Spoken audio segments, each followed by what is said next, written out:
Bacarita Kampung Podcast Kamera Roll and Action. Assalamualaikum warahmatullahi wabarakatuh. Di sore hari ini kami podcast Bacarita Kampung hadir di salah satu pondok yang ada di Kota Weda. Namanya itu Pondok Darul Hunafah. Dan di sore yang berbahagia ini saya sudah bersama dengan pengelola, itu ada Kak Anas di sini. Ya. Apa kabar? Assalamualaikum. Alhamdulillah, kabar baik. Alhamdulillah. Sehat, alhamdulillah. Jadi Kak Anas, ini kan podcast Bacarita Kampung ini kan kami mengulas berbagai tema, isu-isu yang menarik, terutama yang ada di Maluku Utara. Nah kami itu melihat pondok pesantren Darul Hunafah ini salah satu pondok yang cukup eksis di Halmahera Tengah, khususnya di 2021, dari 2022 sampai 2021 cukup eksis karena walaupun tantangan yang cukup besar itu Kak Anas kami lihat seorang diri fokus untuk bagaimana tetap mempertahankan pendidikan Islam ini. Nah mungkin sebelum jauh kami berbicara tentang Darul Hunafah, mungkin saya persilakan dulu nih Kak Anas untuk memperkenalkan diri Kak Anas, karena setahu saya dan juga beberapa kawan-kawan kami itu Kak Anas ini tidak hidup di Weda, artinya orang Weda asli tapi lama merantau ke Jawa untuk menuntut ilmu kalau tidak salah. Menuntut ilmu di salah satu pondok terkenal juga ya. Nah, itu mungkin Kak Anas bisa berbagi dengan kami dan juga penonton di rumah. Teman-teman di rumah apa pengalaman Kak Anas selama masih berada di Jawa itu sehingga dapat menimba ilmu dan kemudian kembali ke Kota Weda itu seperti apa kira-kira? Alhamdulillah, Ade Rian, terutama saya ucapkan terima kasih ini sudah datang bersilaturahmi di pondok kami, Ponpes Darul Hunafah, Desa Nurweda, Halmahera Tengah. Alhamdulillah. Berkenaan dengan tadi pertanyaan Adik Rian, bahwa memang benar tahun 99 waktu umur saya sekitar 12 atau 13 tahun, saya bercita-cita sekali untuk belajar di Pulau Jawa. Landasan untuk belajar cita-cita di Pulau Jawa, terutama di salah satu pondok besar di Jawa, yaitu Pondok Pesantren Gontor, yaitu saya termotivasi dengan paman saya Ustadz Haka Sokola, Gontor 69, pernah belajar di sana. Yang kedua, saya melihat tatanan dan keluarga-keluarga kami khusus di Weda ini, khususnya keluarga yang ada di Kota Weda, minim sekali ya kan dalam membaca Quran, menimba ilmu, dan ya kehidupan bagaimana lah yang tahu tahun 9 itu kan orang-orang Weda masih mabuk ya, tidak semua tapi sebagian ya yang ya kita ketahui, sehingga di situ saya bermotivasi untuk datang ke Jawa. Padahal waktu itu kita tahu sendiri tidak ada nomor, tidak HP, tidak ada telepon yang seperti sekarang ini, internet dan sebagainya. Oke, dan jadi awal mula karena termotivasi untuk datang ke Jawa ini karena dia dari paman. Iya, dari paman saya itu bagaimana menggunakan ilmu agama di Kota Weda ini, ya kan, supaya bagaimana orang-orang Weda ini bisa paham agama, bisa menjaga sholat, ibadah dan sebagainya. Yang penting kehidupan dia ini, dia tidak keluar daripada ajaran Quran dan Sunnah Nabi SAW.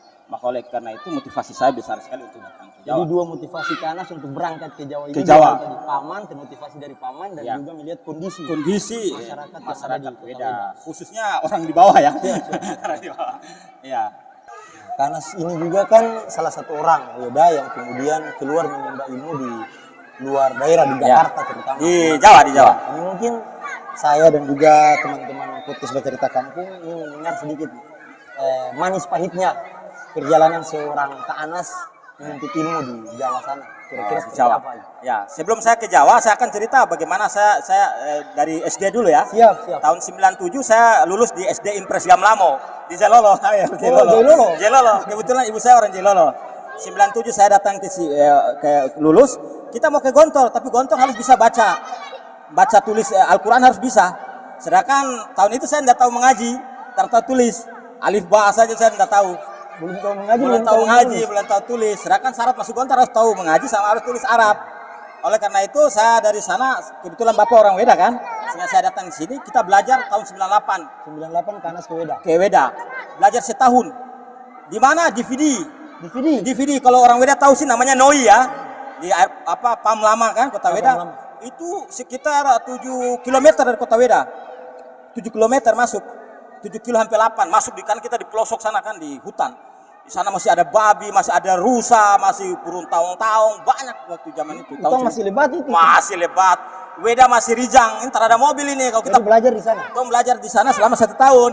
Di sana belajar masih 98 tuh belajar mengaji karena sama paman, karena paman waktu bangun kebun ya, yang Sataka yang dari Gontor itu. Selama setahun mengaji tulis Arab, walaupun belum setahun kan sedikit kali waktunya, tapi sudah dengan modal mental semangat dan pede kepercayaan diri. Akhirnya tahun 99 saya berangkat ke Jawa, naik kapal laut.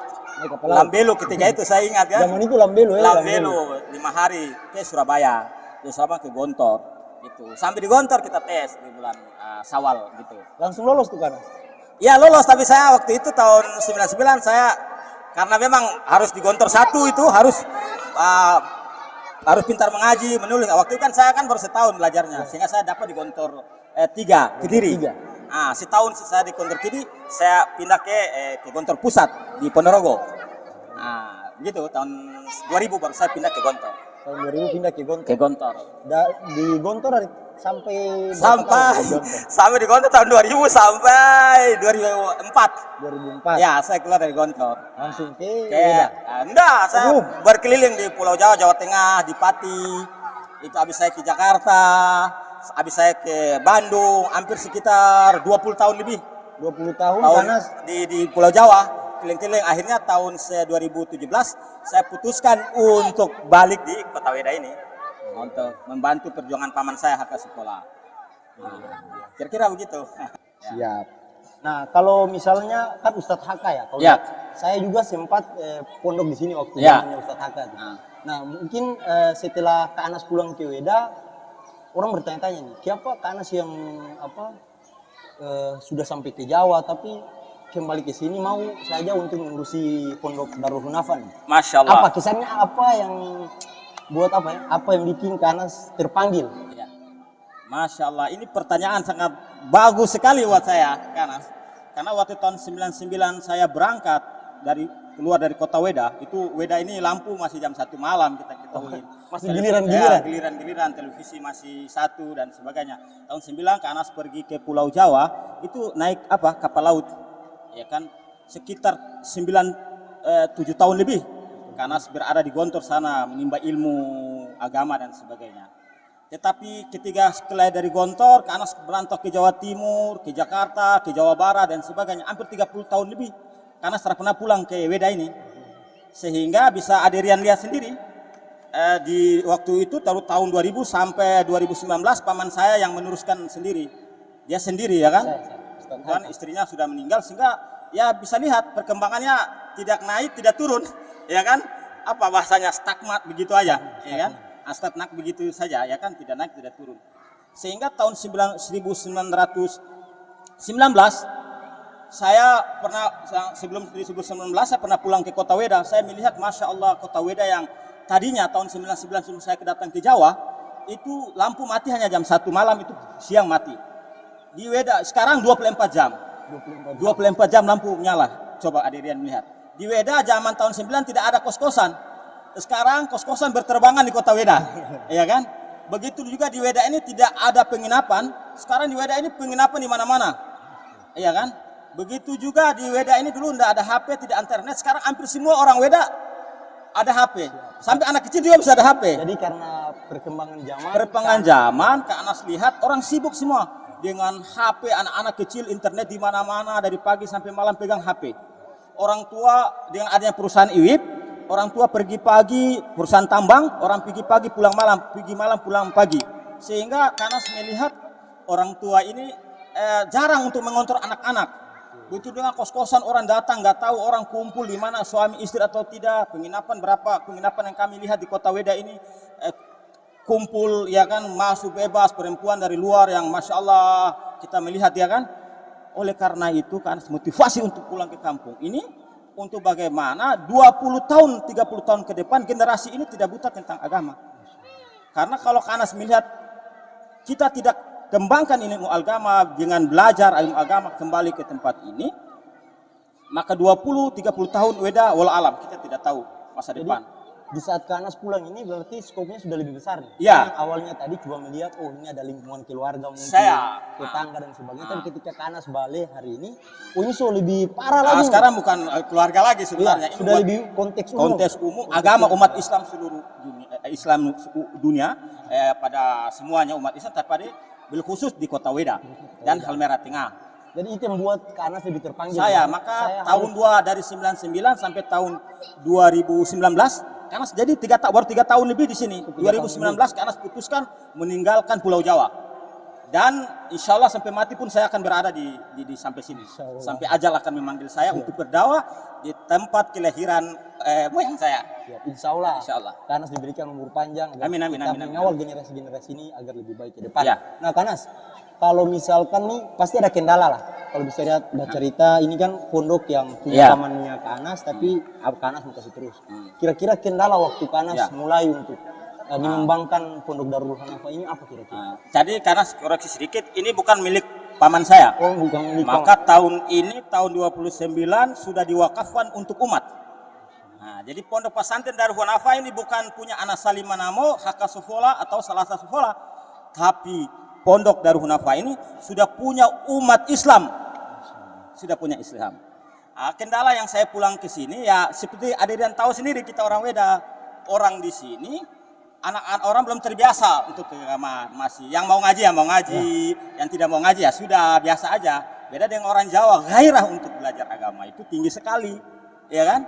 Karena di Jawa kan banyak kiai, banyak ulama, banyak ustadz yang sering kasih pencerahan sehingga orang motivasi untuk agama. Lah di Kota Weda ada kajian setiap minggu, setiap bulan, ada enggak? Ya. Tidak ada. Tidak ada sama sekali. Sehingga saya karena sendiri tidak menyalahkan orang Weda ya. Motivasi untuk belajar agama tuh minim sekali. Hanya orang-orang tertentu yang gairah untuk belajar di situ. Nah, maka dengan itu memang tantangan banyak. Maka dengan perlahan-lahan kita ngajak satu, ayo 2, 3, 4 pelan sehingga yang lain ikut.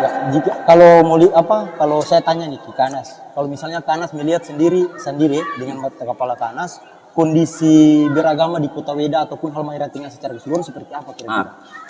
Ya, Masya Allah di Kota Weda ini lagi Kanas tidak akan bicara sampai berlebihan. Nanti orang ada, cara begitu.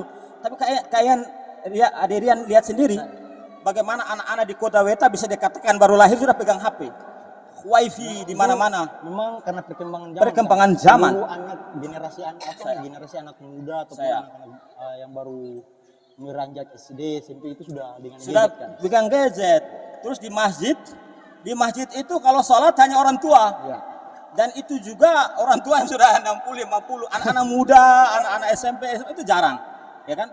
Terus Kanas pernah mengajar di satu SMP di Kota Weda. Rata-rata anak 3 SMP itu tidak tahu mengaji, tidak tahu sholat, baca ruku sujud tidak tahu dia, doa iftitah dia tidak tahu, wudhu apalagi. Wah, makanya dengan motivasi itu, alhamdulillah, Rian bisa melihat ini anak-anak, adik-adik kita ajarkan tentang sholat, bagaimana tata cara sholat, tata cara wudhu, bagaimana sholat, sampai alhamdulillah azan kita ajarin di sini.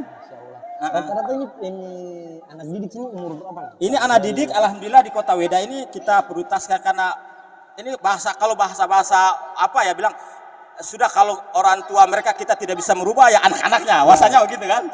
Generasi yang tua biarlah berlalu, kita tangkap yang memang kita didik mereka. Yang tua juga bisa, tapi karena ya terbatas kesibukan dan sebagainya. Ini anak-anak mereka dari kelas 1 SD sampai ke 3 SMP.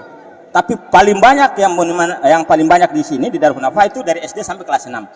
Kanas, kan kalau bicara di Weda sendiri sumber daya manusia yang ada di Weda ini kan ada beberapa senior lah tingkatan Kanas, ada juga adik-adiknya Kanas itu banyak yang keluar daerah, misalnya ke Jakarta ada beberapa orang lah. Ya. Nah itu salah satunya Kanas.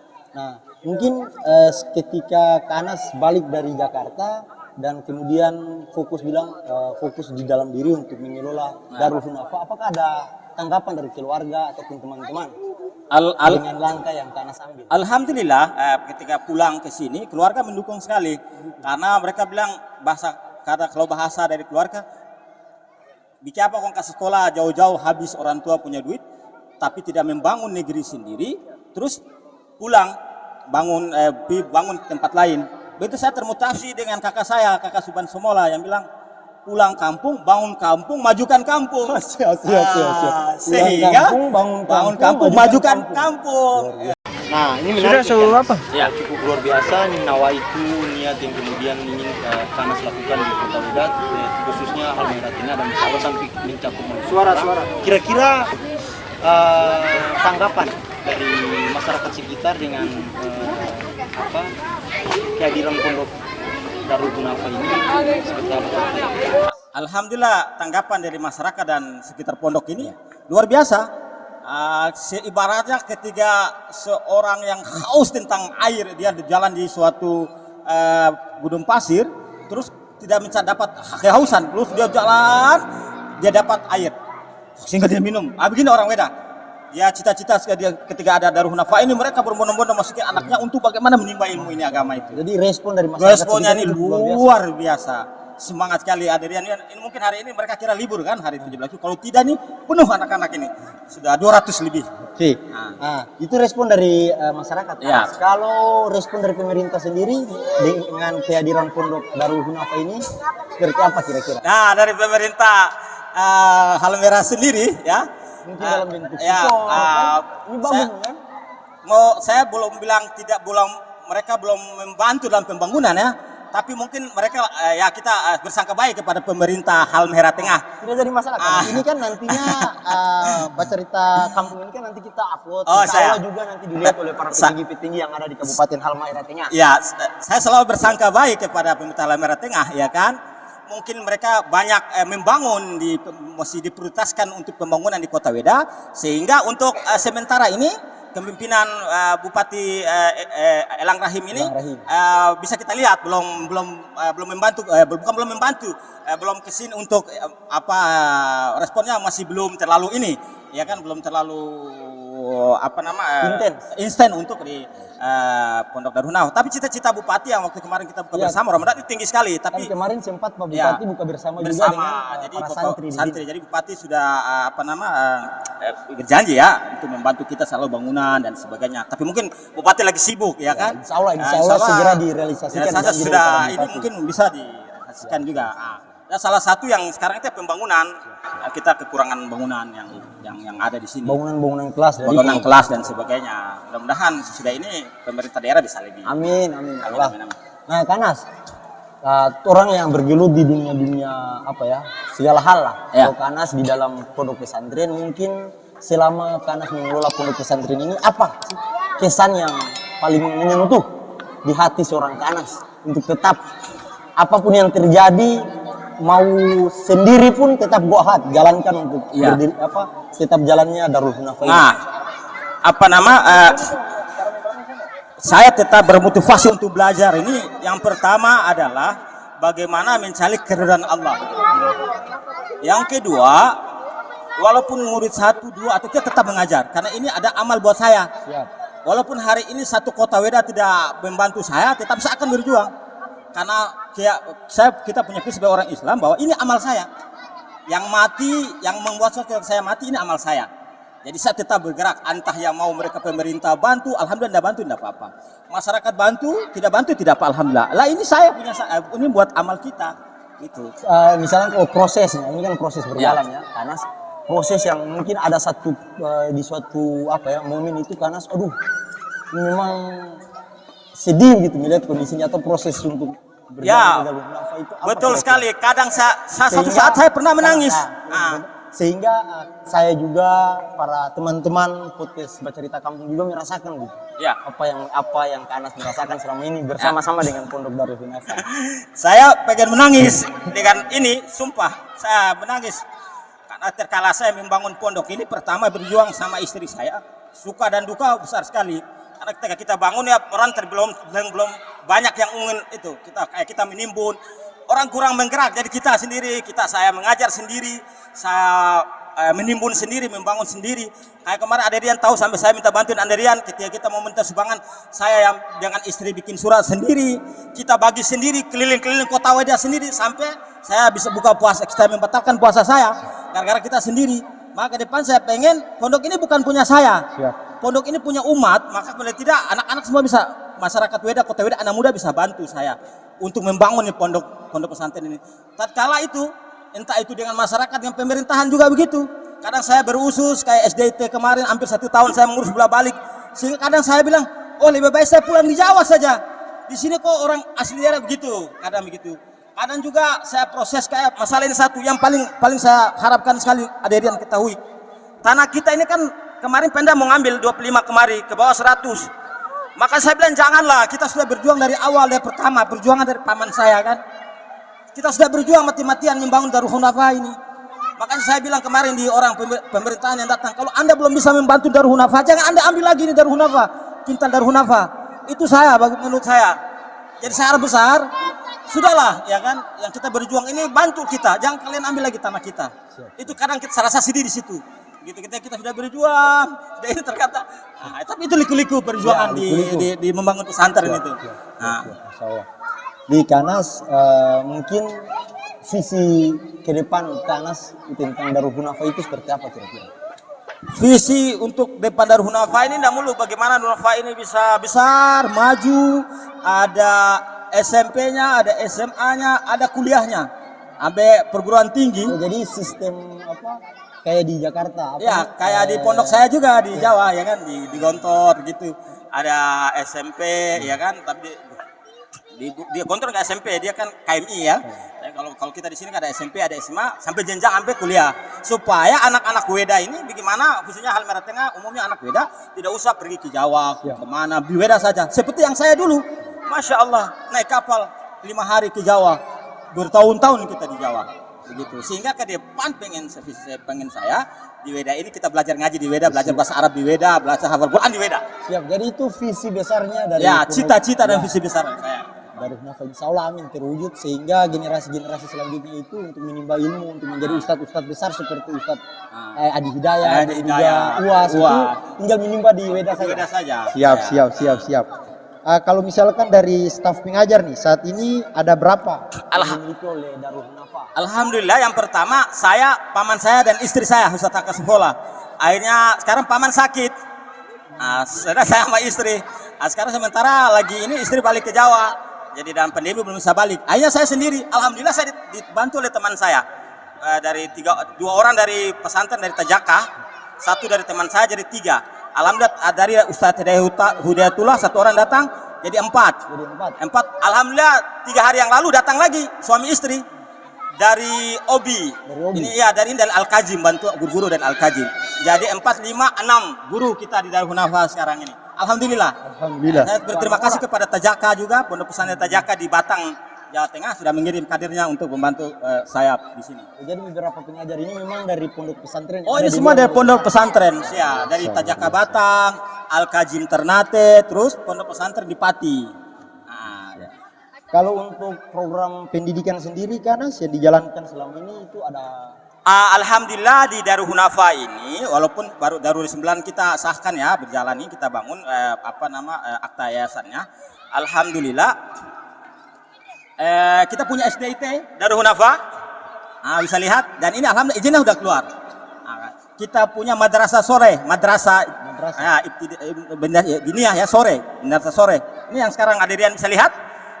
Terus kita punya anak-anak mukim. Sekarang sudah 16 orang.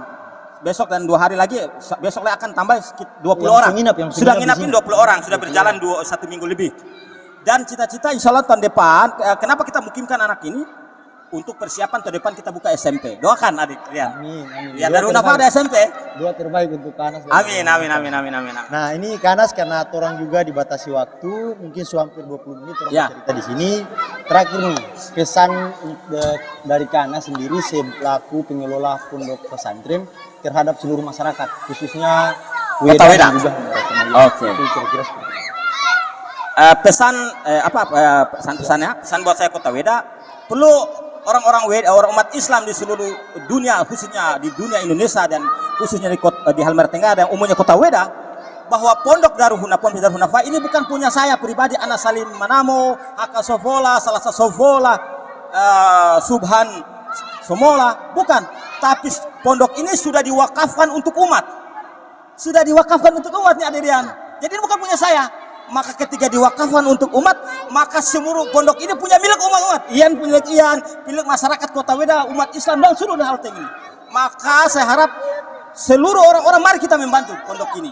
Bangun dari fisiknya, dari bangunannya, dari timbunannya, dari tanahnya, semuanya, dari gurunya, semua mau berikan ide-idenya ke sini, masukan-masukan ke sini. Karena bukan punya saya. Nah, maka selama ini Kak Anas lihat mereka belum terlalu belum membantu, jarang belum membantu full karena mereka nganggap itu punya Anas, ya kan punya keluarga Anas. Enggak, ini punya umat. Oleh karena itu saya berharap mudah-mudahan selanjutnya semua berbondong-bondong kita membantu Darul Nafas secara pikiran, tenaga ya dan lain-lain. Nah, kira-kira begitu Adrian. Siap, mungkin itu ya Saya pesan dan harapan dari seorang Kak Anas, pengelola Pondok Darul Hunafa. Saudara semua yang ada di mana saja, penonton setiap podcast Bercerita Kampung, mungkin cukup di sini pembahasan kita, pembicaraan kita di sore hari ini dengan Kak Anas. Dan insya Allah tanggung jawab Kak Anas ini juga menjadi tanggung jawab kita semua, generasi muda terutama, agar bagaimana ke depan itu Pondok Darul Hunafa ini mampu menciptakan hafiz-hafiz Quran, amin, amin, amin. imam-imam besar, para penkhotbah besar yang kemudian tak perlu lagi lari-lari ke Jawa. Iya. Kita akan lahirkan itu di ya, tanah Fogogoro. Di Fogogoro. Insya Allah menjadi tanggung jawab kita semua Kak Anas. Amin, amin, amin, amin. Karena ini selesai bercerita dengan Kak Anas, saya ingin mengutip satu surat, yaitu surat Al-Qasas ayat 77.